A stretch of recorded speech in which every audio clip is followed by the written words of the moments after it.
हाय। आज फिर से आप सभी विद्यार्थियों को वेक्टर अलजेब्रा के लेक्चर 12 में स्वागत है। और आज फिर से हम लोग एक नई सोच के साथ नई चीज सीखेंगे। तो चलिए आते हैं नया चीज सीखने के लिए। इससे पहले हम लोग बातें करते हैं लेक्चर 11 का। लेक्चर 11 में क्या था वो देखते हैं। लेक्चर 11 में हम लोगों ने चर्चा किया था definition of the direction cosine DCS. उसको हम लोगों ने प्रूव किया था।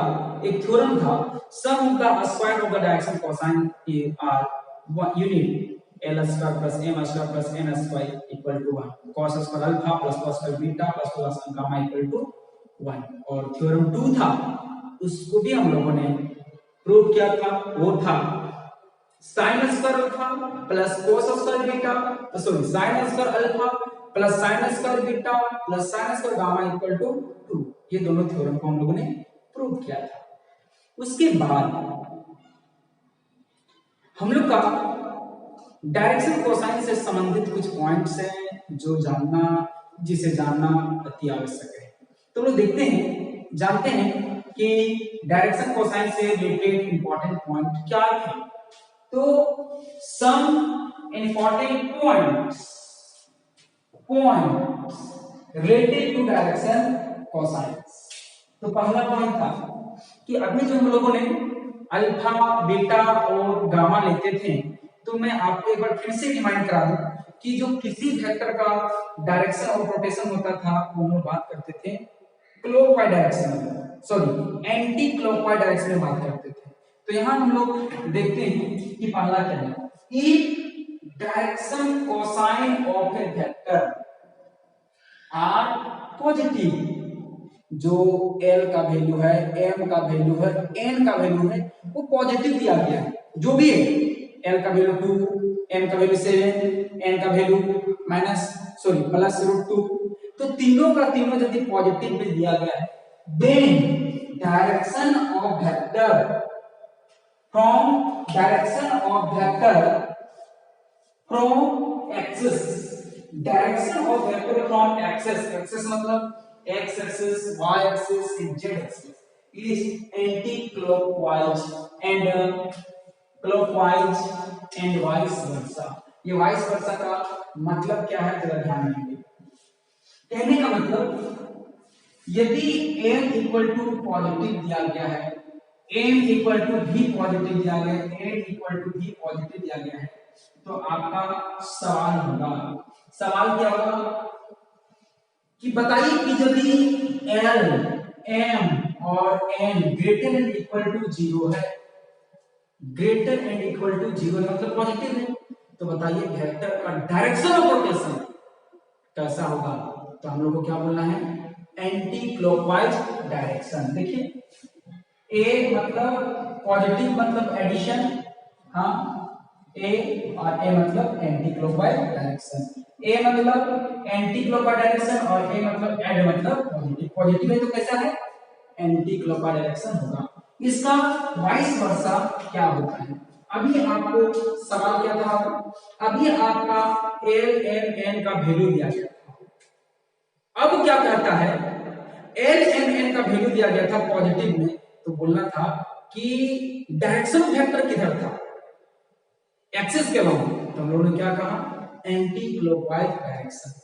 अब मसला चेंज करता है, अब कहता है कि direction of rotation of vector, direction of rotation of vector from axis is anti clockwise, then direction cosine vectors are negative, positive, none of these, negative positive both, तो आंसर कौन टिक होगा, all are positive. L का value positive, M का value positive और N का value positive. अगला, if direction cosine of a vector are negative. देखिए direction cosine का कैसा था, पॉजिटिव, तो कैसा मिला था, anti clockwise direction, anti clockwise direction में था। ठीक, अब जो है डायरेक्शन कैसा है वेक्टर का, डायरेक्शन कोसाइन क्या दिया गया है नेगेटिव, तो डायरेक्शन ऑफ वेक्टर क्या होगा क्लॉकवाइज होगा। और वाइस वर्सा यदि क्लॉकवाइज दिया गया है, यदि क्लॉकवाइज दिया गया है तो आपका डायरेक्शन कोसाइन क्या होंगे नेगेटिव होंगे। Is it clear? तीसरा और मोस्ट इंपॉर्टेंट जो बात है उसको ध्यान दीजिए, if L, M, N are direction cosine of a vector, किसी वेक्टर का डायरेक्शन कोसाइन दिया गया है, हाँ, देन वेक्टर ऑफ फॉर्म, जो वेक्टर का इस रूप होगा L I M J plus N K is unit vector, जो होगा वो कैसा होगा यूनिट वेक्टर होगा।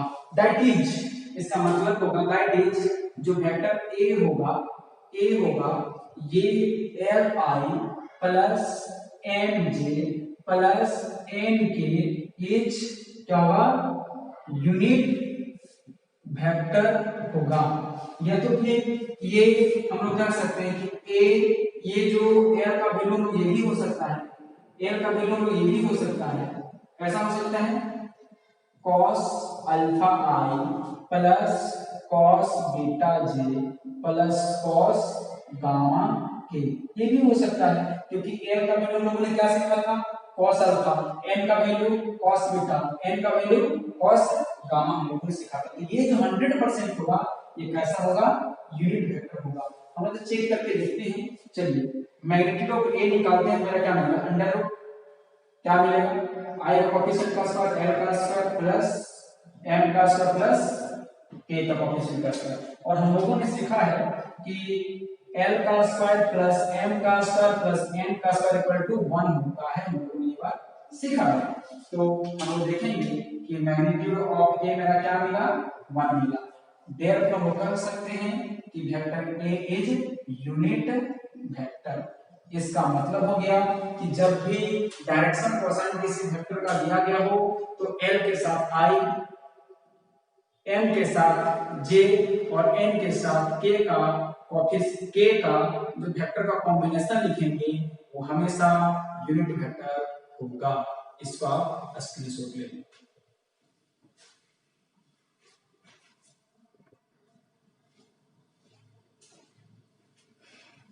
डायरेक्शन कोसाइन के बाद आगे का टॉपिक आता है जो विद्यार्थी डायरेक्शन नंबर्स और डायरेक्शन रेशियोज।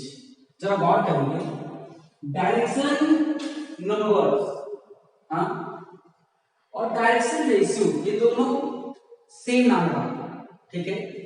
तो जिस प्रकार डायरेक्शन कोसाइन को d को डायरेक्शन c को कोसाइन कहा जाता है, इसका डायरेक्शन रेशियो को DRS कहा जाता है। DRS का डायरेक्शन रेशियो, जैसे कि इसका नाम है रेशियो, तो 100% किसी ना किसी का रेशियो होना चाहिए, किसी ना किसी का प्रोपोर्शनल होना चाहिए। तो किसकी प्रोपोर्शनल, तो बता दें वैसे नंबर्स जो किसी वेक्टर के डायरेक्शन कोसाइन मतलब L, M and N direction cosine के प्रोपोर्शनल हो तो वो सारे नंबर को हम लोग डायरेक्शन रेशियो कहते हैं। समझने की कोशिश करेंगे। देखिए डायरेक्शन कोसाइन क्या है, ध्यान दीजिए डायरेक्शन रेशियो क्या है। मान लीजिए कि L इक्वल टू दिया गया 2, M इक्वल टू दिया गया 1 और N इक्वल टू दिया गया 3। हाँ, तो इसके प्रोपोर्शनल करने मतलब कोई नंबर से मल्टीप्लाई करेंगे, इसको 2 से मल्टीप्लाई करेंगे तो 2 2 जा क्या हो गया 4, इसको 2 से मल्टीप्लाई, क्योंकि प्रोपोर्शनल करने का मतलब है सबको मल्टीप्लाई करना पड़ेगा सेम क्वांटिटी से। तो 2 1 जा 2 और 3 2 जा 6। यदि हमारा ये 2 3 1 जो है ये डायरेक्शन कोसाइन से तो उसी का प्रोपोर्शनल नंबर क्या है 2 4 6 है, तो ये हमारा डायरेक्शन रेशियोज होगा। साहब उल्टा मान लेते हैं कि यदि हमारा L का वैल्यू 4 दिया गया है, M का वैल्यू 2 दिया गया है, N का वैल्यू 6 दिया गया है, तो जरूरी नहीं है कि प्रोपोर्शनलिटी जो होता है किसी नंबर से मल्टीप्लाई करके ही लाया जाता है, डिवाइड करके भी लाया जाता है। तो चलिए मैं इस 4/2 से जब डिवाइड करूंगा क्या मिल रहा है 2, 2/2 हो गया 1, 6/2 का क्या मिलेगा 3 मिलेगा। तो यदि 4, 2, 6 जो डायरेक्शन कोसाइन है किसी वेक्टर का, तो ये जो है 2, 1, 3 जो होगा वो डायरेक्शन रेशियो होगा। आई होप दैट ऑप्शन में आ गया होगा। तो हम लोग क्या कहते हैं नंबर्स ए बी सी, यहां नंबर कौन है A B C 2, 1, 3 are proportional to direction cosine L M N. तो ये सारा नंबर 2, 1, 3 किसके प्रोपोर्शनल है 4 to 6 का प्रोपोर्शनल है। Then numbers A B C तब जो है 2, 1, 3 क्या कहलाएगा are said to be direction number और direction ratio DRs of a vector that is L M N क्या है बाबू डायरेक्शन रेस कोसाइन है। तो उसी का प्रोपोर्शनल कौन है ए बी सी। तो ए बी सी क्या होगा डायरेक्शन रेशियो होगा उसी वेक्टर का। तो चलिए वो देखते हैं ध्यान देंगे यहाँ पे जरा गौर करिए ये इंपॉर्टेंट है। Let A B and C are direction ratio of a vector A then a by under root a square plus b square plus c square comma b by under root a square plus b square plus c square and c by under root a square plus b square plus c square are direction cosine of vector a। इसका मतलब हो गया बाबू कि यदि आपका direction ratio दिए गए हों, डायरेक्शन रेशियो दिए गए हो तो उनके बदौलत आप डायरेक्शन कोसाइन को निकाल सकते हैं। ए बी सी क्या है डायरेक्शन रेशियो है तो L M N direction cosine कैसे निकालेंगे ध्यान से देखिए L equal to A by under root A square plus B square plus C square M L के बाद एम का आता है तो ए था तो क्या हो जाएगा बी का नंबर आएगा B by under root A square plus B square plus C square M M के बाद किसका एन का नंबर है और बी के बाद सी का number C by under root A square plus B square plus C square. अब देखेंगे ये तीनों के नीचे क्या है सेम है ना और ऊपर क्या है एल के लिए ए एम के लिए बी और एन के लिए सी। इसको भी आप चाहे तो स्क्रीनशॉट ले सकते हैं।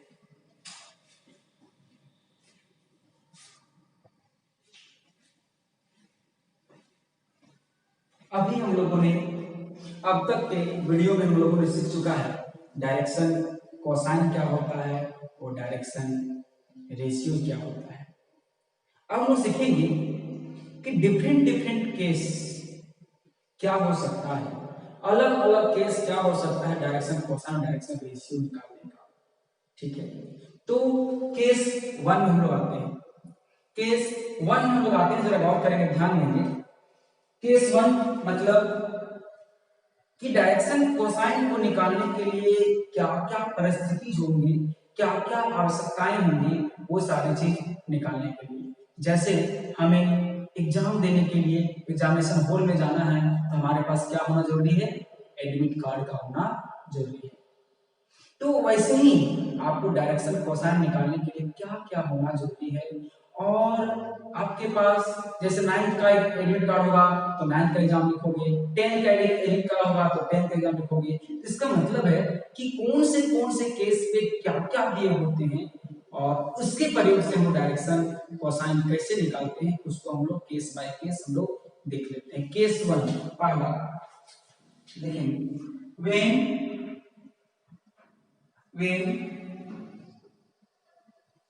angle are given angles are given जब एंगल दिया होगा तो हम लोग कैसे निकालेंगे जरा गौर करेंगे ध्यान। ठीक है क्वेश्चन के थ्रू आते हैं। मान लेते हैं if alpha beta and gamma are angle formed by vector A from x axis y axis and z axis then z axis in anti clockwise direction then direction cosines of vector a r, देखिए क्या होगा, a equal to cos alpha, n equal to cos beta and n equal to cos gamma. ठीक है ना। तो इससे संबंधित हम लोग एक एग्जांपल लेते हैं, जरा ध्यान रखिए। ठीक है, एग्जांपल जरा गौर करेंगे। Find direction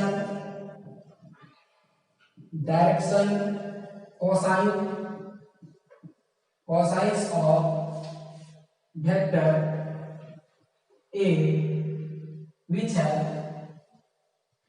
form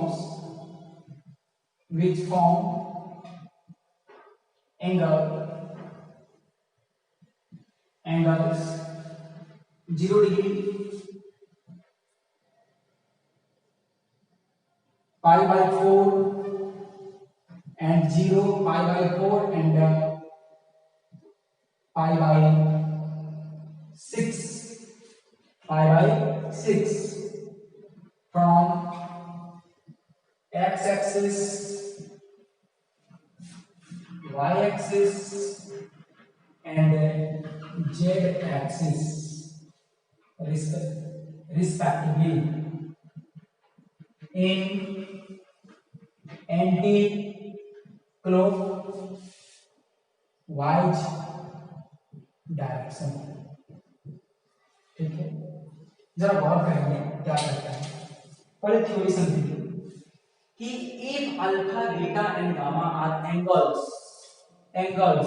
formed by, किसके द्वारा, कोई वेक्टर, कहां से, x axis, y axis, z axis. लेकिन याद रखिएगा आपका वो डायरेक्शन जो होना चाहिए वो हमारा एंटी क्लॉकवाइज में होना चाहिए। यदि क्लॉकवाइज में है तो वैलिड नहीं होगा, इनवैलिड पासवर्ड है ना। तो आपको LMN अल्फा बीटा गामा मानने के लिए आपको एंटी क्लॉकवाइज में होना ही चाहिए। जो x एक्सिस के साथ होगा उसको अल्फा हमेशा नाम देंगे, जो y एक्सिस के साथ होगा उसको बीटा नाम देंगे, और जो z एक्सिस के साथ होगा उसको हम लोग गामा नाम देंगे। Is it clear? तो हम लोग देखते हैं find direction cosine of the vector A. और एक वेक्टर जो दिया गया है, कोई एक वेक्टर दिया गया है, इस वेक्टर का डायरेक्शन कोसाइन निकालना है, BCS निकालना है, फ्रॉम विच फॉर्म, जो एंगल फॉर्म करता है 0, pi by 4 and pi by 6 radian में दिया गया है, from x axis, y axis, z axis respectively. मतलब x एक्सिस में क्या है 0 डिग्री, y एक्सिस में क्या है pi by 4 and z axis में क्या है pi by 6 in anti clockwise direction. देखिए यहां डायरेक्शन का भी जिक्र कर दिया है, हम लोग को ज्यादा परेशानी इस क्वेश्चन में नहीं है। तो चलिए हमने गिवन लिखने का बात करेंगे। Given angle from x axis कितना है 0 डिग्री, और एंगल फ्रॉम x एक्सिस हमेशा क्या बोलते हैं alpha. Angle from x axis को हमेशा क्या बोलते हैं अल्फा। तो बताइए अल्फा का वैल्यू क्या दिया गया है 0। उसी प्रकार beta angle from y axis क्या है pi by 4 and gamma angle from z axis जो होगा उसको क्या बोलेंगे gamma. Angle from x axis alpha, angle from y axis beta, angle from z axis gamma. तो गामा का मान क्या दिया गया है पाई बाय 6। ये इसका मतलब कि हम लोग देखें तो 0 डिग्री होगा, ये देखें तो 45 डिग्री होगा, ये देखें तो 30 डिग्री होगा, है ना। इसको हम डिग्री में देखेंगे तो देखेंगे देयरफॉर डायरेक्शन कोसाइन और वेक्टर a r। देखिए a इक्वल टू, जब एंगल दिया होता तो हम लोग क्या सीखे cos अल्फा, तो cos अल्फा मतलब cos 0, और cos 0 का वैल्यू क्या होता है 1। ठीक, उसी प्रकार सिमिलरली m का वैल्यू लोग क्या सीखे हैं, cos बीटा, और बीटा का वैल्यू कितना है, cos पाई बाई 4 बीटा का वैल्यू, और cos पाई बाई 4 का वैल्यू क्या होता है 1 by root 2, and n equal to क्या होगा cos गामा, और गामा का वैल्यू क्या है पाई बाई 6, तो cos क्या मिला pi by 6, cos pi by 6 मतलब 60 डिग्री, इसका वैल्यू क्या होगा 30 डिग्री रूट 3 बाई, तो ये तीनों हमारा हो गया आंसर। तो एंगल दिया हुआ रहता है, तो इस रूप में हम लोग क्वेश्चन का सॉल्यूशन फाइंड करते हैं। आगे हम लोग देखते हैं कोऑर्डिनेट।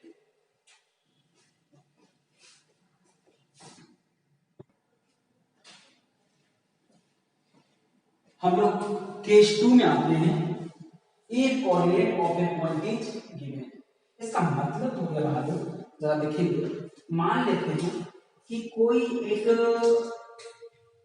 इस प्रकार से एक्सिस दिया गया है, हाँ ये एक्स एक्सिस है, ये वाई एक्सिस और ये जेड एक्सिस, और ये हमारा ओरिजिन है। ठीक, और मान लेते हैं कोई मेरा पॉइंट पी है, हाँ एक्स वाई, मान लेते हैं यहाँ पर इसको ए बी सी दिया गया है, ये ए है बी और ये सी दिया है, कुछ भी दिया गया ए बी सी दिया गया है। अब इसको जैसे ही ज्वाइन करेंगे और डायरेक्शन देंगे, हाँ डायरेक्शन देंगे, चलो इसमें एक्स वाई जेड ही रहने देते हैं, एक्स वाई और जेड ही रहने देते हैं, तब इसका डायरेक्शन ओपी हो गया। अब ये ओपी मेरा क्या हो गया वेक्टर हो गया। तब इसका डायरेक्शन कोसाइन और डायरेक्शन रेशियो हम लोग कैसे निकालेंगे, लेट देखते हैं। लेट कोऑर्डिनेट ऑफ पी का कोऑर्डिनेट कितना है एक्स वाई और जेड, हाँ then position vector of point P, हम लोग क्या सीखे थे पॉइंट पी, और जब कोई एक पॉइंट रहता था तो कैसे लिखते थे एक्स के साथ आई कोफिशिएंट, y के साथ j कोफिशिएंट और z के साथ k कोफिशिएंट, ये तो वेक्टर हो गया। अब कोई एक पॉइंट दिया गया था, उस पॉइंट को हमने क्या बना लिया वेक्टर बना लिया, हाँ अब ये जब वेक्टर बन गया तो किसी वेक्टर का, इसका मतलब यहाँ क्वेश्चन 2 हो गया, जब वेक्टर दिया हुआ रहेगा उसका अपनी डायरेक्शन कोसाइन डायरेक्शन रेशियो निकाल सकते हैं, और जब कोई पॉइंट दिया रहेगा पॉइंट का कोऑर्डिनेट भी दिया रहेगा तो वैसे स्थिति में हम डायरेक्शन कोसाइन डायरेक्शन रेशियो निकाल सकते हैं। देन जरा गौर करें, then direction cosines of vector of p, आप देखिए हाँ l इक्वल टू क्या होगा, ठीक x by under root x square plus Y square plus Z square, और x क्या है कोफिशिएंट ऑफ i बाई ये मेरा क्या है ऑफ p का मैग्नीट्यूड। किसी भी वेक्टर का मैग्नीट्यूड निकालने क्या करते हैं i का कोफिशिएंट का स्क्वायर करते हैं, j का कोफिशिएंट का स्क्वायर करते हैं, और k का कोफिशिएंट का स्क्वायर करते हैं और ऐड करते हैं, रूट निकालते हैं, तो डिस्टेंस निकलता है मैग्नीट्यूड निकलता है। वैसे ही जो हमारा m होगा वो क्या होगा y by under root x square plus Y square plus Z square, ये मेरा क्या मिलेगा, ये कोफिशिएंट y क्या है कोफिशिएंट ऑफ j का है, coefficient of j by p का मैग्नीट्यूड। एंड लास्ट जो आता है हमारा n मेरा क्या मिलेगा z का, k का coefficient z by under root x square plus Y square plus Z square, और इक्वल टू ये मेरा क्या है coefficient of k by magnitude of p, ठीक है। अब हम लोग देखते हैं कि ये तो डायरेक्शन, ये तो हमारा डायरेक्शन कोसाइन हुआ, अब डायरेक्शन कोसाइन रेशियो कैसे निकालते हैं, एंड डायरेक्शन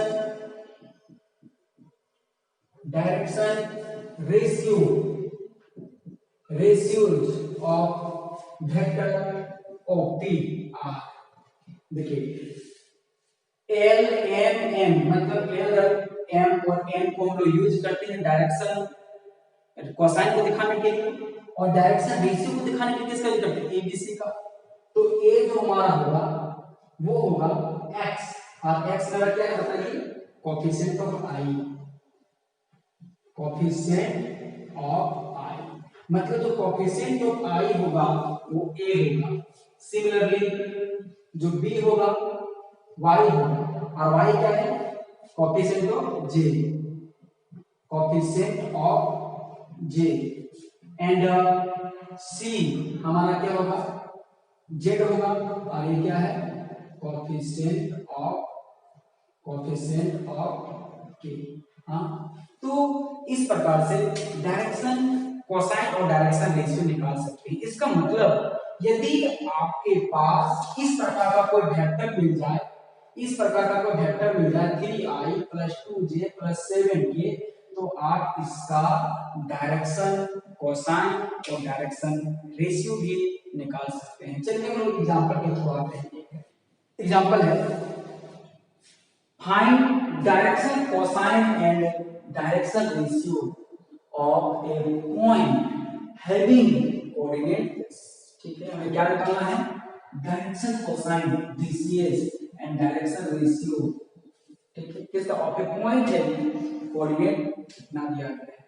तो चलिए हम लोग सॉल्यूशन करते हैं, ध्यान दीजिए। गिवन मान लेते हैं, तो सॉल्यूशन करते हैं हम लोग। हाँ, लेट हम लोग मान लेते हैं कि कोई पॉइंट दिया गया है तो p तो मानना पड़ेगा।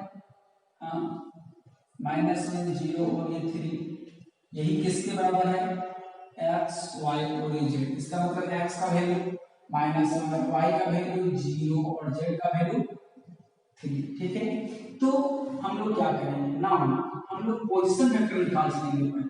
पोजीशन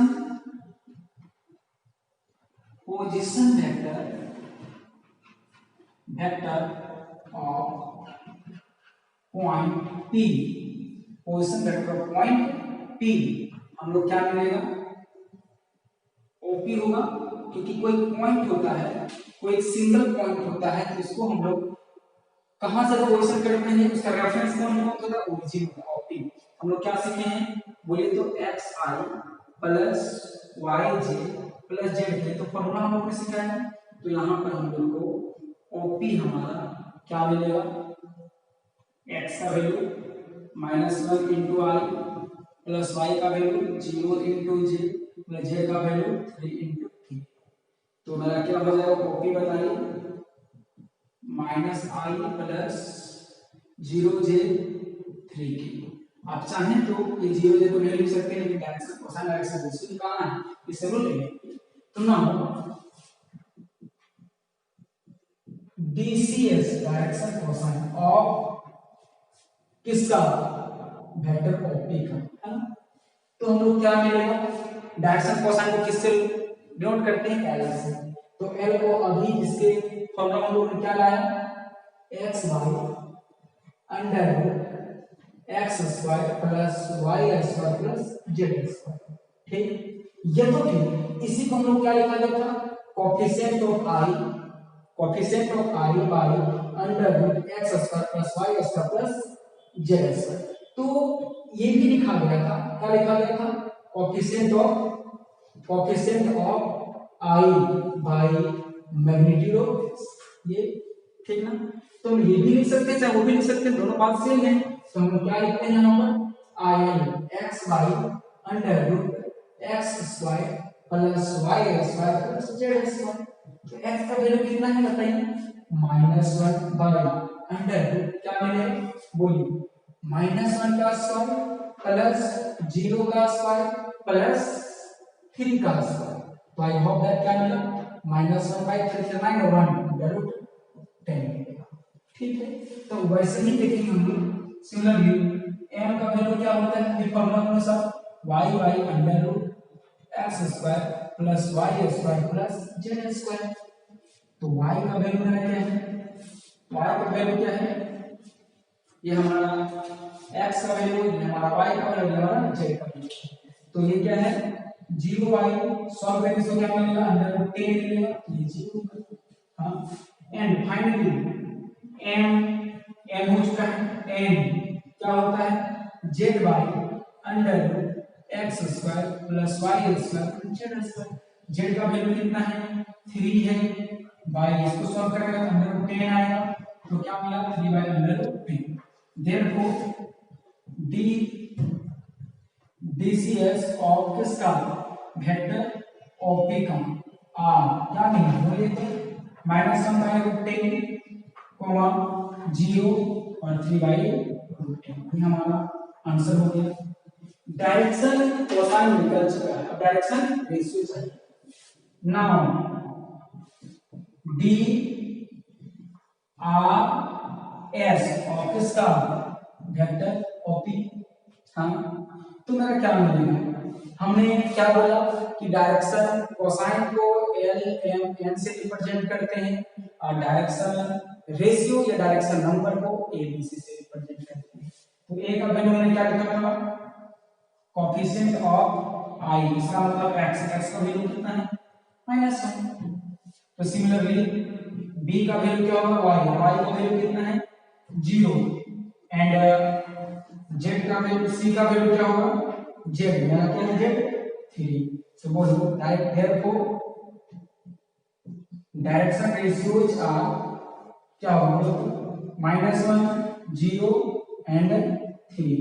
याद रखिएगा इसको आप इस प्रकार से कोऑर्डिनेट के रूप में नहीं लिखिएगा। तो इस प्रकार से हम लोग जब कोई एक पॉइंट दिया होता है तो उसका डायरेक्शन कोसाइन निकालते हैं और डायरेक्शन रेशियो निकालते हैं। डायरेक्शन रेशियो कौन होता है, यहाँ जो पॉइंट होता है वही ए होता है, बी होता है और सी होता है। हमने बोला कि डायरेक्शन कोसाइन के मदद से हम लोग ये निकाल सकते हैं, यही ना ए है, यही ना ए है, यही ए है, यही बी है, सी है। चाहे एक्स लिखो, चाहे बी लिखो, चाहे वाई लिखो, चाहे बी लिखो, चाहे जेड लिखो, चाहे सी लिखो, उसके स्थान पे सी लिखो, बात एक ही पढ़ने वाला है। आई होप दैट कि आपको ये समझ में आ गया होगा। ठीक है, आप इसको स्क्रीनशॉट ले सकते हैं।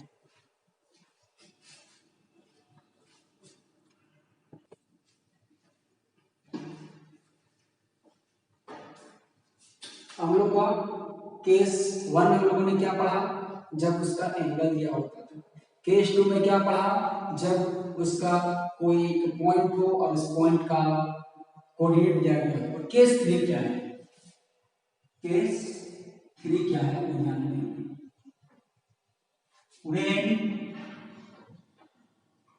when coordinate of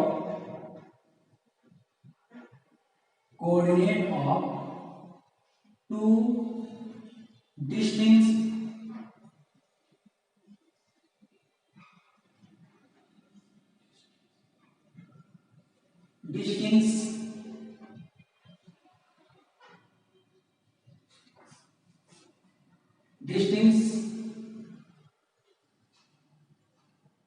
point,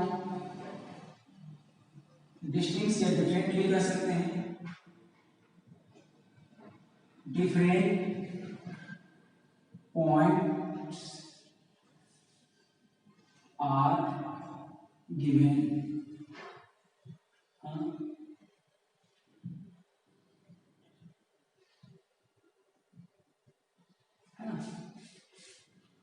When coordinate of two different points are given,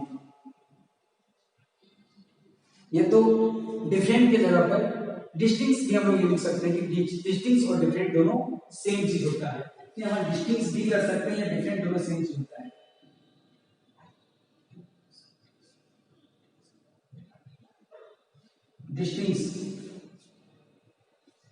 distinct points are given.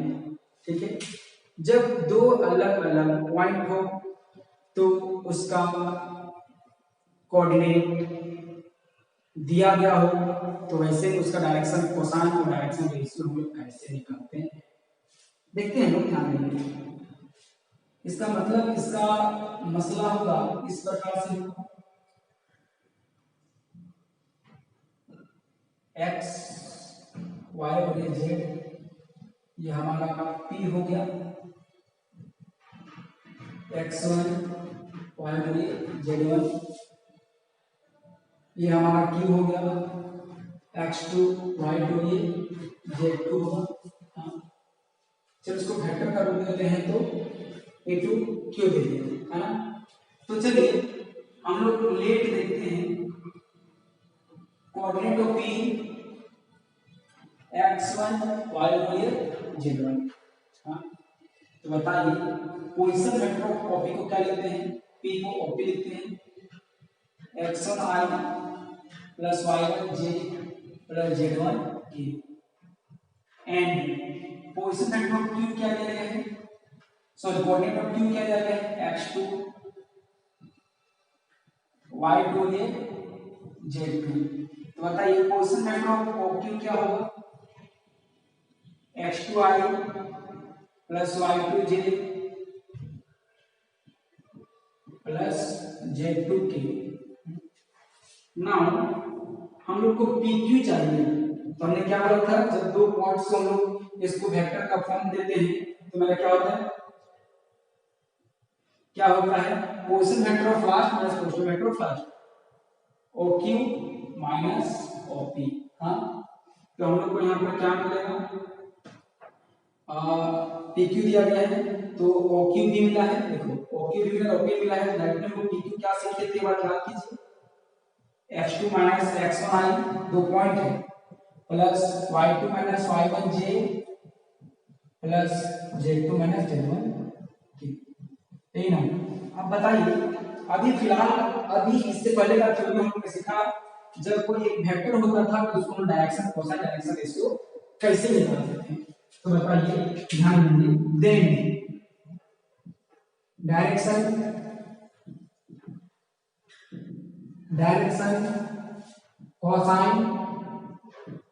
Cosines of vector PQ R क्या मिलेगा, ध्यान दें।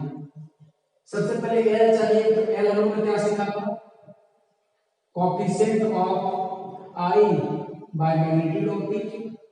हाँ, तो कोएफिशिएंट ऑफ I कितना है, x2 minus x1, x2 minus x1 by magnitude कैसे निकालेंगे, कोएफिशिएंट ऑफ I का square plus coefficient of j का square plus coefficient of k का स्क्वायर, x2 माइनस x1 का square plus y2 minus y1 का square plus z2 minus z1 का square.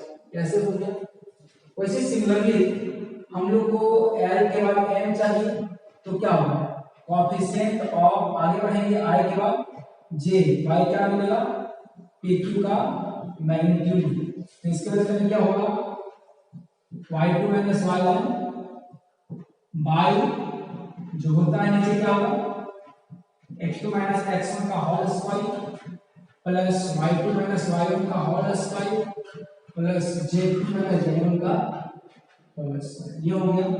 And lastly n चाहिए, n क्या होगा, coefficient of k by PQ का magnitude, तो हमारा क्या मिलेगा, क्या है, कोएफिशिएंट ऑफ k क्या है, z2 माइनस z1 मिलेगा बाय, वही चीज मिलेगा क्या, x2 माइनस x1 का whole square, y2 minus y1 का whole square plus z2 minus z1 का होल स्क्वायर। यही ना।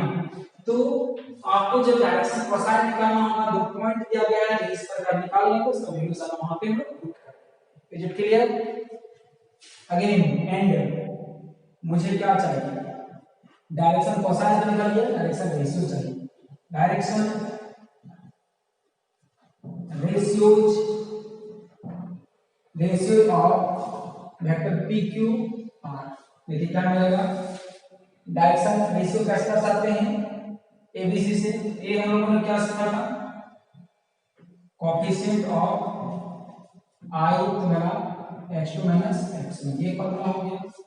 बी हम लोग क्या सीखे थे, coefficient of J y2 minus y1, and finally C हम लोग क्या सीखे थे, कोएफिशिएंट ऑफ K, हम लोग क्या होता है K का, z2 माइनस z1।